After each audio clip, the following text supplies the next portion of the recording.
Hi friend, कैसे हैं? जैसे कि हमारे चैनल को सब्सक्राइब करें और बेल आइकन को ज़रूर दबाएं ताकि हमारा हर नया वीडियो बर्ड्स और एनिमल पे जो भी है आपको मिलता रहे नोटिफिकेशन के साथ।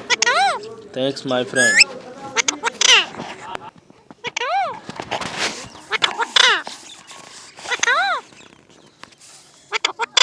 क्या है?